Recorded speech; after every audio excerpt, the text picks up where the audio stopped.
This is the Made It in Music podcast, show 123.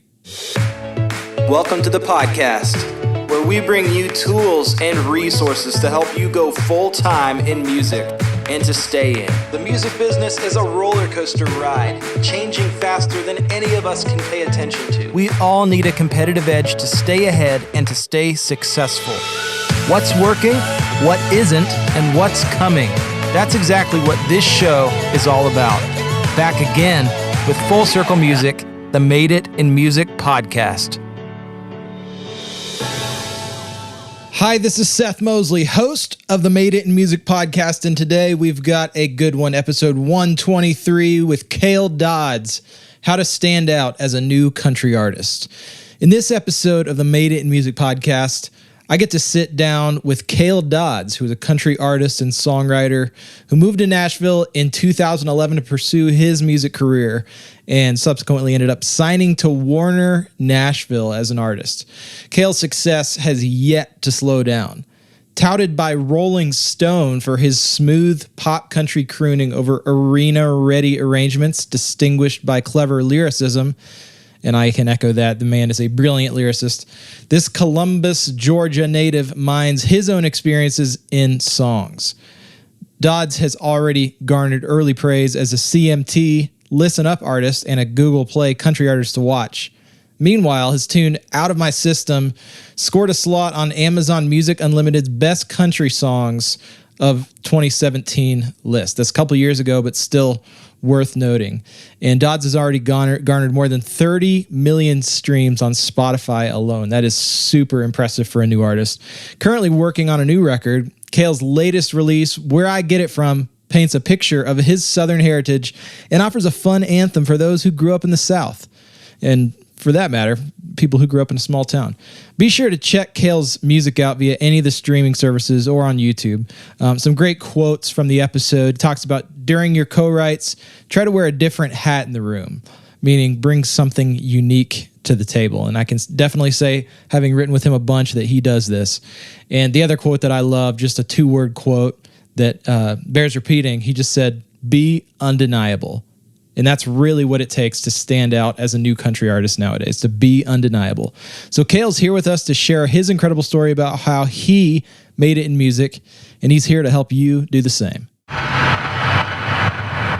right, Cale, you're here at the Full Circle Music Studios. Thank you. You're a busy man, a rising star. Thank you, sir. Thank you for having me. Thanks for taking the time to chat with us today. It's so awesome. I love this setup, man. You have the best studio in Nashville, and I'm not just saying that. Well, that means a lot because you've probably been working at a lot of really cool studios. I have it. You have this like compound here, and it's just a thing, man. It's inspiring and it's a vibe. So I love what you did. I love what you did with the place. Is one thing. Looks awesome. That's awesome, man. Well, let's just jump right into this thing. What was the first dollar that you made in music? Oh wow. Well, I've been playing music since I was 13 years old with my brother. And it was actually a very humbling moment because I remember our parents drove us to a gig, probably, I don't know, it was like 10 minutes from our house. You know, it wasn't far. And I remember it was like a buddy paid us like $100 to play in his garage. It may not even have been that much, but I remember getting the money and coming home, our parents picking us up and taking us home. And I remember on the way home saying, this is great. $100 to a 13-year-old is awesome. And I remember my dad was driving my mom's Suburban at the time. And he goes, well, that's great. Well, 50 of that goes into filling up the tank. And he goes, and you guys we're going to eat. So you guys probably paying for that too, right? And I just remember looking at my brother thinking, we have a long way to go before we can make this work. But it was really a humbling experience because as excited as we were, I'm glad my dad took the wind out of my sail at that moment because he was right. At 13, you're not thinking about filling up the gas tank and paying for food and everything. But to make a living out of it, it kind of honestly lit a fire under me to really start scratching a little harder than just playing in garages. So you're 13. Did you grow up in like a musical family? I mean, that's pretty young to start gigging out and getting paid for it. What's wild is did not grow up in a musical family, but what we did grow up with, or what I did grow up with, is a dad that loved music and a mom that loved going to concerts. So from a young age, I can remember climbing up in my dad's Bronco and him always having the country station playing, and my mom picking me and my brother up from school, always playing top 40. And the first concert I can remember is the Beach Boys, and it was at Callaway Gardens in Georgia, about 30 minutes from where my hometown is. And I just remember seeing, I don't remember much, but I actually remember a lot for being about 7, 8 years old. But I just remember seeing everybody so happy and dancing and singing along. And I remember just whatever that feeling was, I wanted to be a part of it. And my grandfather had this old guitar that he didn't really play. He was in the Army, and it was given as a gift to him. And I remember every time we'd go over there to visit, me and my brother would run to the back room, his office, after saying hey to him. And I would just pick up that guitar and hold it and just beat the crap out of it, trying to make a noise. And my hands wouldn't even fit around the neck. And it was just one of those things that it felt like was calling you. You know what I mean? So no, I didn't grow up in a musically inclined family, but my parents loved music and loved concerts. And that's what lit the fire for sure. Yeah. From age 13, how long was it before you experienced a moment where you could like literally just say music was your living? I'm still waiting on that day. I'm kidding. Honestly, for me, gigging at 13 kind of started the circuit of playing house parties and, bars downtown in Columbus, Georgia, just to kind of get the circuit going. And I was writing my own songs at the time, but, you try to fill a 3-hour slot, at a bar, you play an hour of originals and 2 hours of covers. So right out of high school, but right before college, we were playing the college frat circuit, the Greek life circuit a lot, just bars and, frat parties and stuff. And it was like you could see the light at that point of, hey, we could make a living out of doing this. And when I moved to Nashville, I was so broke, I couldn't even afford to pay attention. I mean, it was awful. But I was living in a garage, and I would write during the week. I'd gig on the weekends. And to make rent, I would, whether it was money from the gigs or cutting yards, I would wake up super early. Like I'm talking like 5 a.m., 6 a.m. just to cut a few yards during the week. So I could write during the afternoon and at nights during the week, and then go on the road on the weekend. So, and it wasn't until my publishing deal, I was able to really stop cutting yards and waking up neighbors at 5 a.m. But that was a big kind of turning point for me in order to feel a little bit more secured and concentrating on the art versus scrounging up rent. So the publishing deal was like signing. Was that the moment that you were like, okay, I'm not cutting grass anymore? Yeah. Not that I'll never do it again, but the publishing deal allowed me to go full time and, put all thought into the craft versus, coming in smelling like gasoline and grass clippings all over me to a session. So yeah, the publishing deal, which is funny because at a time I needed a publishing deal the most, I got one, or I had one offered to me, and I was so excited, and it just wasn't a great deal. Something about my gut said it wasn't right. And so I ended up not doing it. And it took 2 years after that before I actually got another offer. And I'm really glad I waited, because as much as it sucked to continue cutting yards, I don't know if I'd be sitting here right now if I signed that deal. So what was the journey that led up to signing that deal? Like, how did you get that deal in the first place? Well, when I moved to Nashville, I didn't know anybody. And I just wanted to get in the writing circle, the community. I would go to rounds. I would go to shows, showcases, bars. I mean, literally didn't know a soul, and just I would go meet people. I'd go to rounds at the listening room, or, Bluebird, sit in the back, and just literally when people got done, I had my little makeshift business card from Office Depot that was just crappy. And I'd go try to exchange information, and, sooner or later, a few people bite, and then they introduce you to someone else, and they have a third co-writer coming, so you make friends with them. And, I think in this town, you can be as busy as you want to be. And I think for me, I was so hungry to be just co-write, because I was writing songs by myself since I was 13. I didn't even know what co-writing was. So I was trying to get into that community. I wanted a publishing deal. I knew there was more of a sound in me that that was just there that I wasn't tapping into yet. And I knew there was more about songwriting that I didn't know, and there still is, which is part of the reason I love it, because it's not monotonous. It's always different. I knew I had so much to learn. So I just, honestly, it sounds kind of, storybook, but I just hit the ground and went anywhere and everywhere and just started meeting people and just wasn't shy about it. I think that's part of the key to you. You have to be comfortable with being uncomfortable in order to kind of take that next step, turn the next page. So those moments paid off, for sure. Talk a little bit more about that. Like what do you mean by being uncomfortable? Well, first of all, songwriting is a vulnerable thing. And I think you have to be comfortable with the people you're doing it with. I've found that my best songs, whether I've recorded them or had them cut by someone else, are songs that I wrote with people that either A, are truly my good friends, or B, that I, maybe I'm not great friends with, but when we're in the room together, it feels like we're really good friends and we're just it's vibing. One of the big learning experiences for me was all the guys that maybe were either heroes to me or I really looked up to because they wrote A, B, and C song turned out to be some of my worst co-writes. And not because of them personally, well, maybe, but not because of them personally, but because we just didn't vibe. And, you leave there defeated. I remember leaving a lot of writes frustrated because we either didn't get anything or what we got is not what I wanted it to be, or I felt like they didn't like what I was doing in the room. I think you have to be okay with that. And, I heard when I moved here to find your group, your circle, your friends to write with and grow together with them.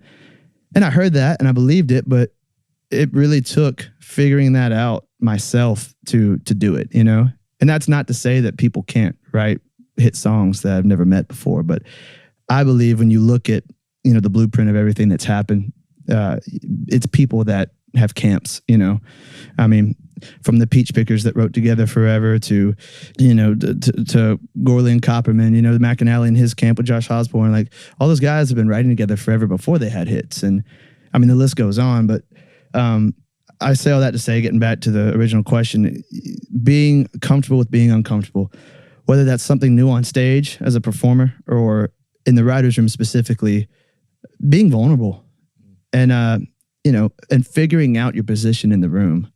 I came to town thinking, since I've been writing by myself for years, I should be good at everything, I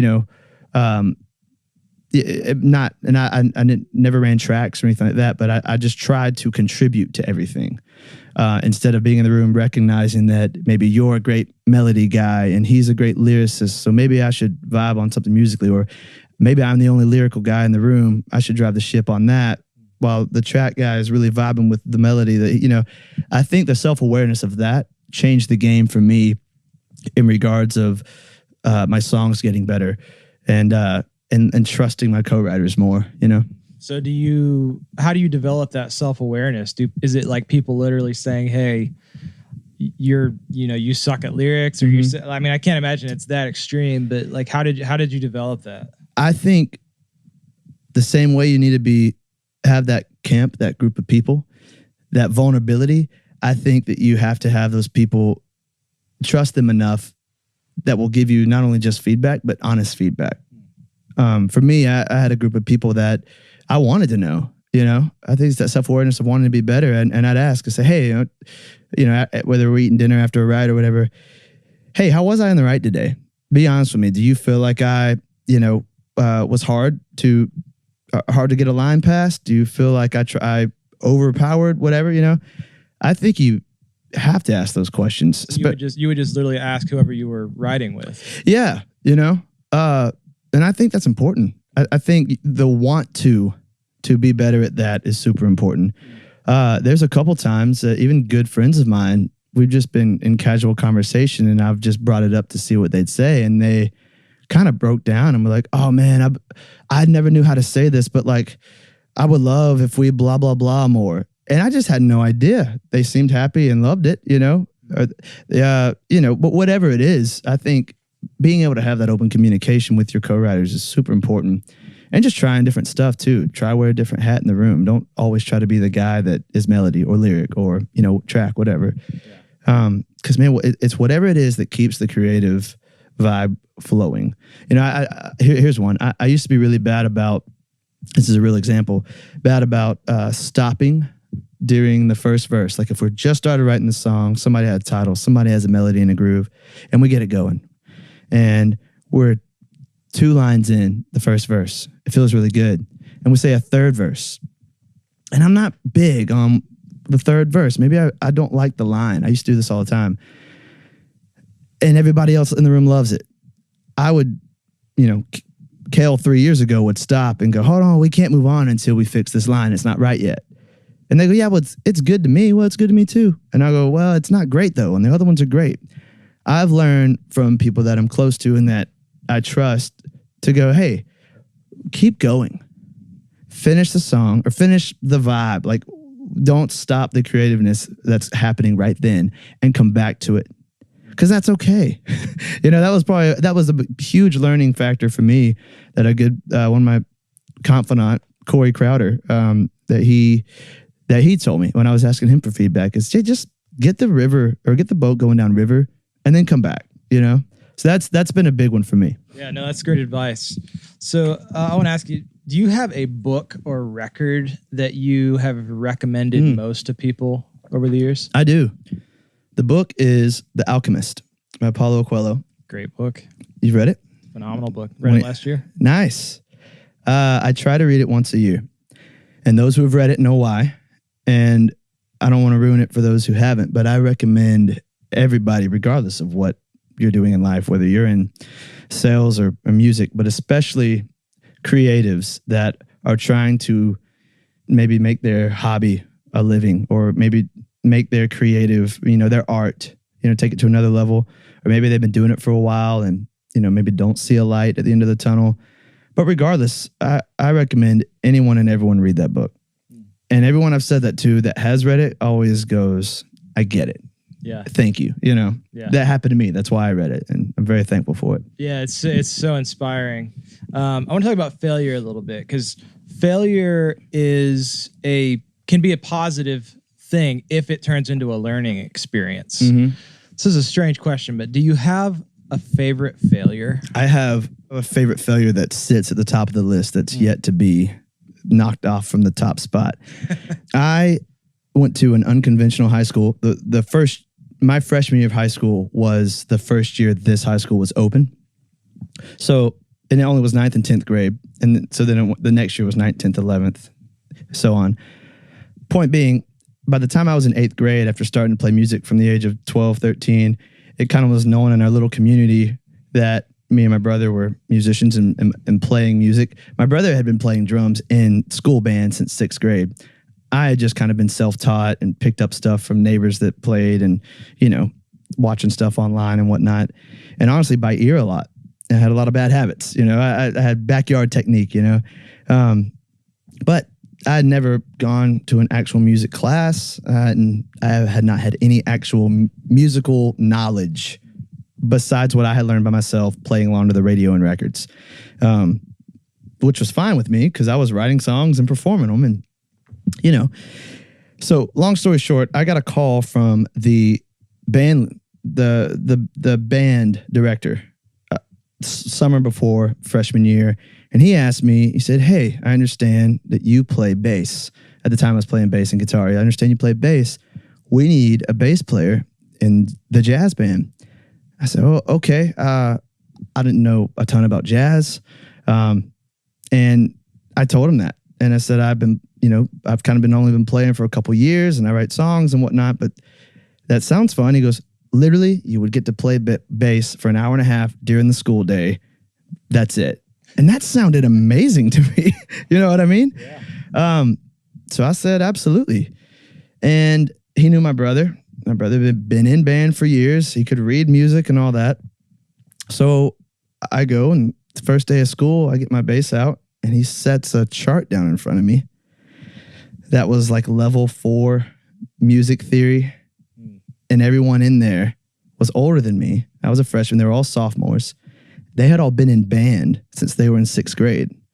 I was the only guy in there that could not even read anything musical. I knew tabs. And he was such a militant band director, as most are. You've seen Mr. Holland's Opus. I have. It was that guy. You know what I mean? It was literally that guy. And he made me feel like the biggest idiot. But for the first, I mean, it's like setting your 14-year-old child in a level 3 or 4 Spanish class after never being, exposed to any Spanish. Yeah. And I played along by ear for the first couple weeks by the grace of God.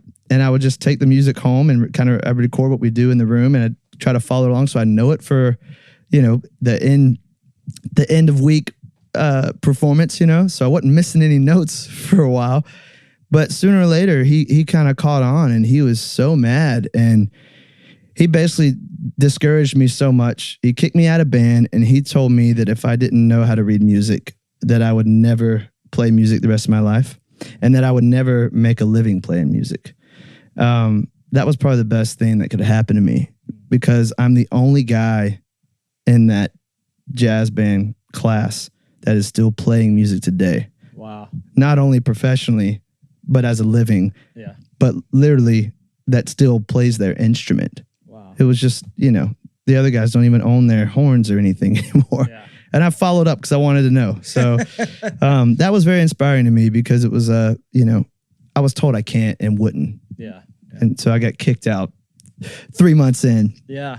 But I'm thankful for that. That's good, man. That's good. Yeah. So before you dove in on a full-time level, got the publishing deal, you signed a record deal now with Warner, which is awesome. Thank you. Congratulations on that. I appreciate it. What was the number one thing that you felt like held you back from jumping in full on to music?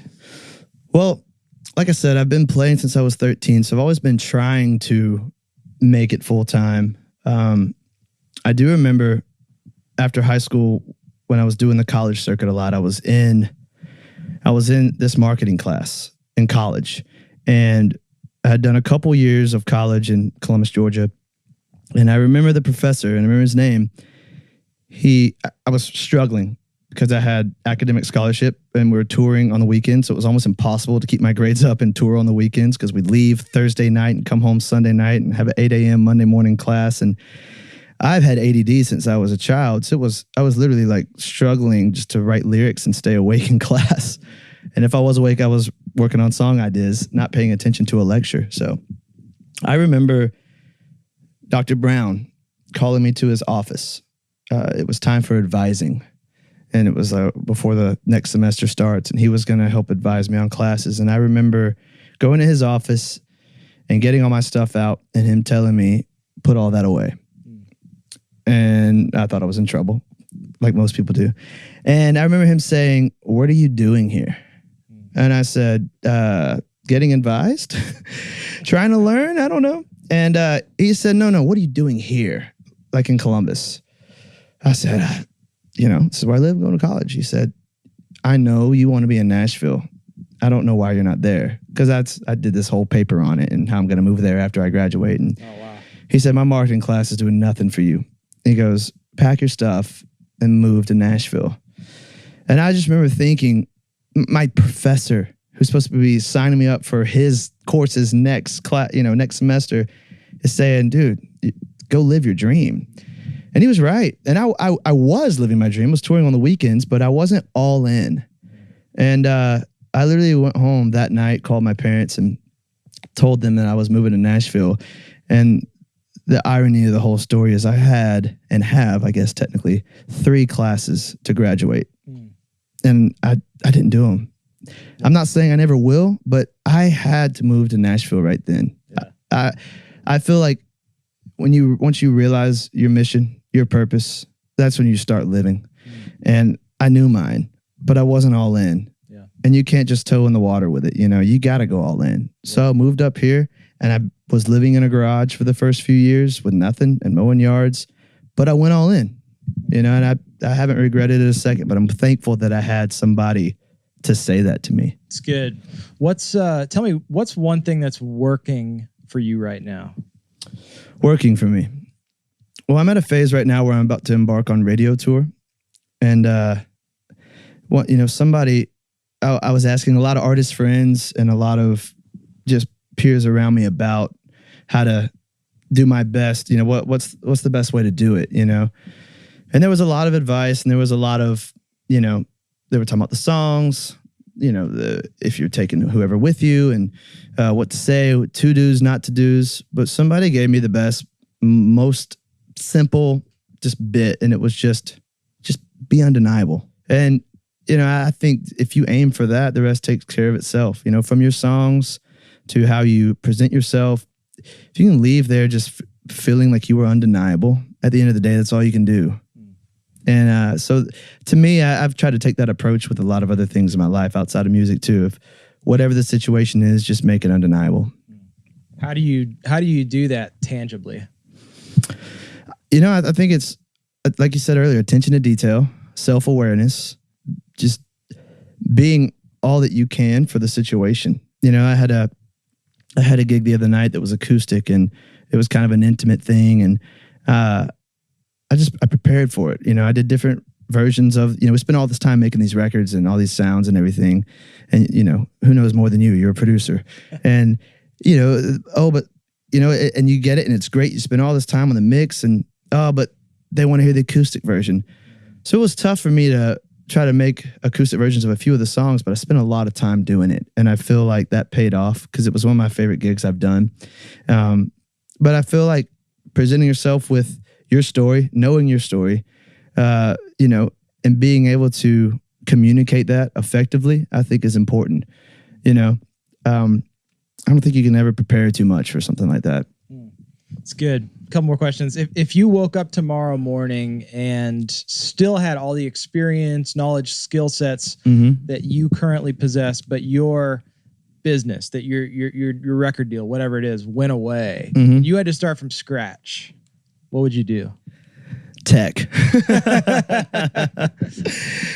Man, you know, not to sound redundant, but this was never a question for me. You know, I don't want to be the guy that says, I could never do anything else. I wouldn't know how. Because I think I could, like, figure something out, but I wouldn't. You know, I feel like my true north has always been what I'm doing. And I just feel like it's a matter of being patient. But tech would be something that if I had to choose, you know, and management, you know, management is, I think, huge in this field, and overlooked a lot, I think, you know. Yeah, like it could still keep you in the game. But yeah, like if for whatever reason I couldn't play or sing or write, you know, I feel like the management side of things has always been interesting to me. You know what I mean? It's good. Will you manage me? Yeah, 20% for you, 80 for me. I'm kidding. So as we're wrapping up, what are you working on, man? Is there anything you're working on currently that you want to share with our audience? Yeah, I'm working on a record. Shocker, right? Shocker. Working on a record. I've got 6 done.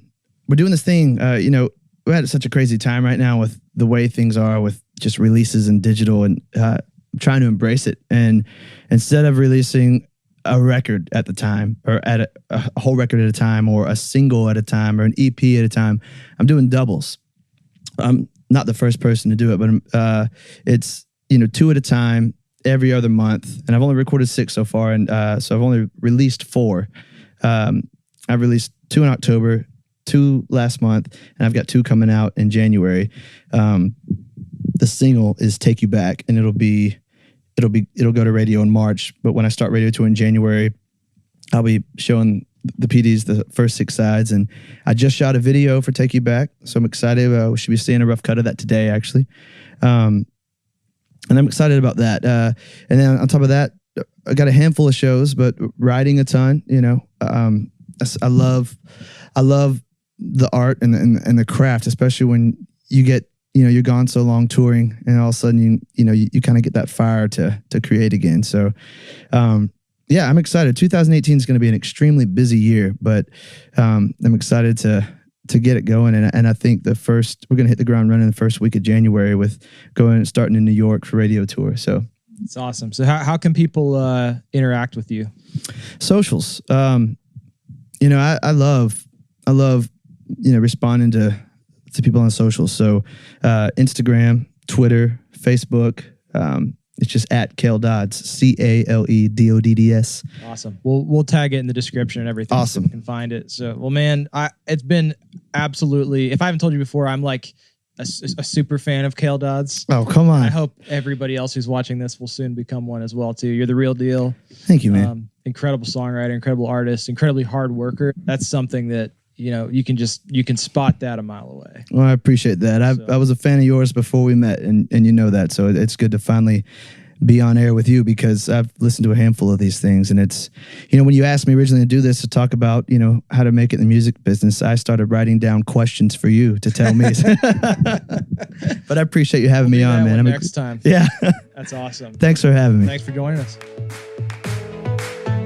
Hi, this is Seth Mosley, and this has been the Made It in Music podcast, produced by the Full Circle Music Company with editing help from Jordan Salamoni. Head over to our show notes page for links to all the resources and things we talked about. That's madeitinmusic.com/123. That's 123. And if there's anything that you want to hear in the upcoming podcast, or if you had a question maybe for Cale or for any of us about this interview, you can just tweet us. It's just at official FC Music, as in Full Circle Music. Just send us a tweet on Twitter at FC Music. And we always love to hear from you guys. And stick around for the next episode coming up next week, which is going to be a really good one. We've got an episode with CCLI. For those of you guys who are in the Christian music space, this one's going to be a do not miss episode. How does CCLI work? The ins, the outs. How do songwriters get paid through CCLI? How can you get paid through CCLI? What does it take to sign up? All of that good stuff. That's in the next episode. And head over to iTunes, leave us a rating and a review if you haven't done so already. We'll see you on the next one.